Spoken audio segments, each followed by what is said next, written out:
Assalamualaikum warahmatullahi wabarakatuh. Perkenalkan, nama saya Rizka Febrianti dengan IPM 229100808. Di sini saya akan menjelaskan mengenai tugas metodologi penelitian saya yang berjudul Pengaruh Media Pembelajaran Gambar Seri terhadap Keterampilan Menulis Karangan Siswa Kelas 3 Sekolah Dasar 172 Pekanbaru.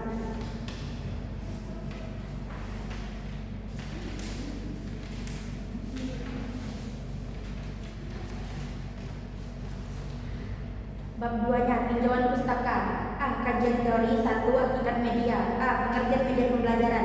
Menurut Daniati et al. dalam HMK 2023 halaman 284 berpendapat bahwa media pembelajaran dapat didefinisikan sebagai alat bantu berupa fisik maupun non-fisik yang sengaja digunakan untuk perantara antara tenaga pendidik dan peserta didik dalam memahami materi pembelajaran agar lebih efektif dan efisien, sehingga menarik minat peserta didik untuk belajar lebih lanjut. Media pembelajaran adalah satu alat bantu dalam proses belajar mengajar. Sedangkan menurut Ina Magdalena 2021, media merupakan sebuah perangkat yang dapat dimanipulasi, didengar, dilihat, dibaca, serta instrumennya dapat digunakan dengan baik dalam kegiatan belajar mengajar serta dapat mempengaruhi efektivitas program instruksional. Yang B, macam-macam media pembelajaran. Yang 1, media audio. Media audio adalah media yang menggunakan suara atau bunyi untuk menyampaikan pesan. Pesan tersebut dapat berupa lisan untuk verbal maupun non-verbal seperti musik dan efek suara yang diterima melalui indera pendengaran. Yang kedua, media visual. Media visual adalah media yang menggunakan indera penglihatan untuk menyampaikan informasi seperti gambar, foto, grafik, dan video. Yang ketiga yaitu media audiovisual. Media audiovisual adalah alat untuk menyajikan informasi melalui kombinasi unsur dan gambar. Menurut Suryadi 2020 halaman 92-93, media audiovisual adalah media yang mempunyai unsur suara dan unsur gambar. Jenis media ini mempunyai kemampuan yang lebih efektif karena meliputi kedua jenis media auditif, mendengar, dan visual melihat. C.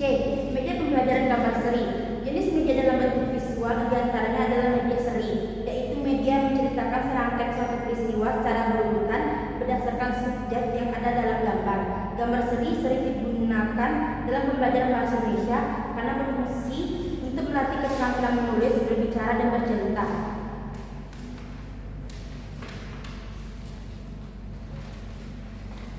Yang D, penggunaan media pembelajaran gambar seri. Media pembelajaran gambar seri digunakan untuk meningkatkan kemampuan menulis karangan narasi pada siswa untuk melatih menulis siswa khususnya di kelas rendah. Gambar seri membantu siswa memahami urutan peristiwa, merangsang imajinasi, dan mempermudah pemahaman konsep. Selain itu, penggunaan gambar seri dapat meningkatkan motivasi belajar dan membuat pembelajaran lebih menarik. Selain menulis, media gambar seri juga dapat digunakan untuk melatih kemampuan berbicara siswa.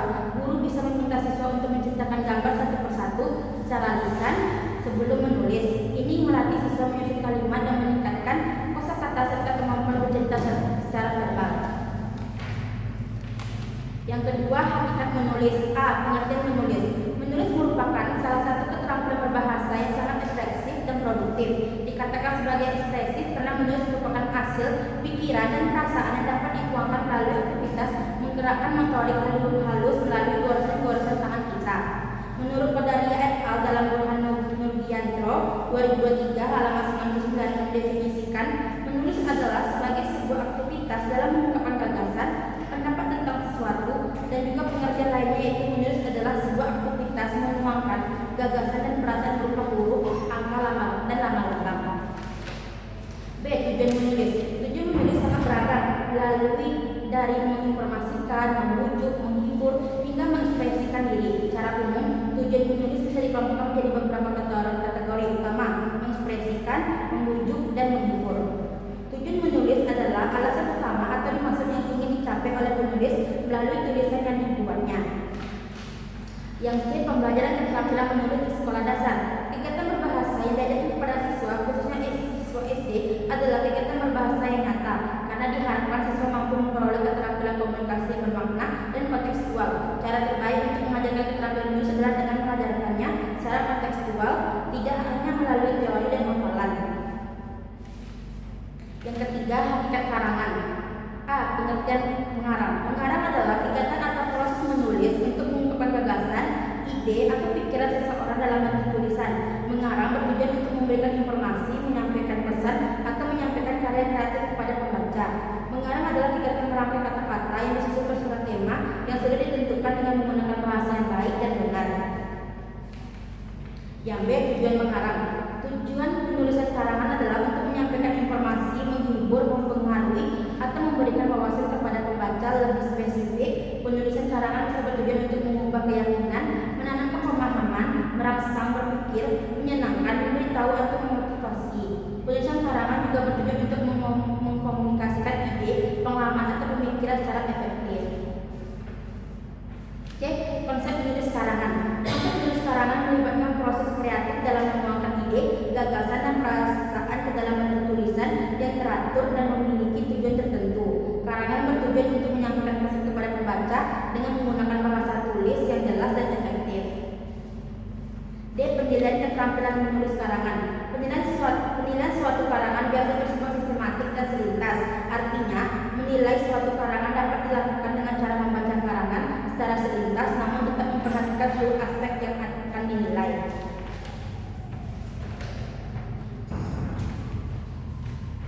B. Penelitian relevan. Setelah penelitian melakukan penelusuran terhadap berbagai hasil penelitian relevan, penelitian menemukan beberapa tulisan yang terkait dengan tema penelitian angkat antara adalah sebagai berikut.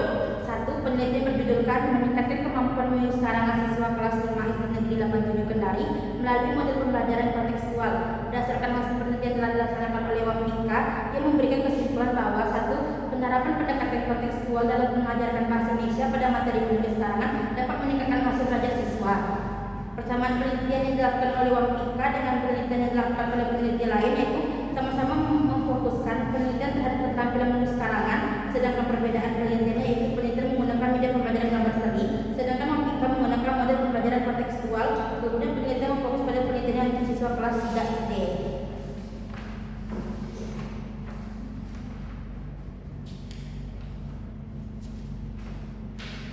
Bab 3-nya yaitu metodologi penelitian. A. Jenis penelitian. Jenis penelitian kuantitatif digunakan dalam penelitian ini.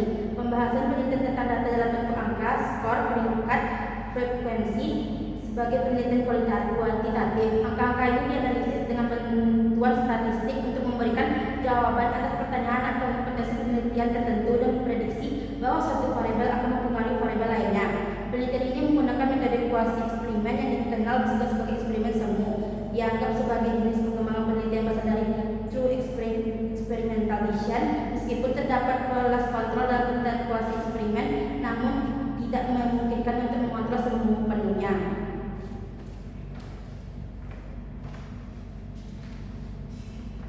C. B. Populasi dan sampel. 1. Populasi. Dalam penelitian kuantitatif, populasi adalah sebagai wilayah generasi yang terdiri dari objek subjek yang mempunyai kualitas dan karakteristik tertentu yang ditetapkan oleh penelitian untuk dipelajari dan kemudian ditarik kesimpulannya. Populasi yang penelitian ambil yaitu populasi target dalam penelitian ini adalah seluruh siswa SDN 172 Pekanbaru, sedangkan populasi terjangkaunya adalah seluruh kelas 3 SDN 172 Pekanbaru. Sampel. Sampel secara sederhana diartikan sebagai bagian dari populasi yang menjadi sumber data yang sebenarnya dalam suatu populasi. Dalam penelitian kualitatif, sampel adalah bagian dari jumlah karakteristik yang dimiliki oleh populasi tersebut. Peneliti ini hanya mengambil beberapa kelas dalam populasi sebagai perwakilan dalam sampel penelitian. Jadi, sampel yang digunakan oleh peneliti adalah siswa kelas 3 SD 1 Pekanbaru sebanyak 2 kelas, yaitu kelas 3A dan juga kelas 3B. Metode pengumpulan data. Memperoleh data merupakan tujuan utama dilakukan penelitian, maka diperlukan teknik pengumpulan data dalam suatu penelitian, yaitu 1. Memtes dokumentasi. Yang kedua, tes yaitu pre-tes atau tes awal, dan 2. post-tes atau tes akhir. Metode analisis data yaitu 1. Uji prasyarat analisis. A. Uji normalitas. Yang B. Uji homogenitas. Yang ketiga itu uji hipotesis. Yang terakhir lokasi dan waktu atau jadwal penelitian. Penelitian ini dilakukan di sekolah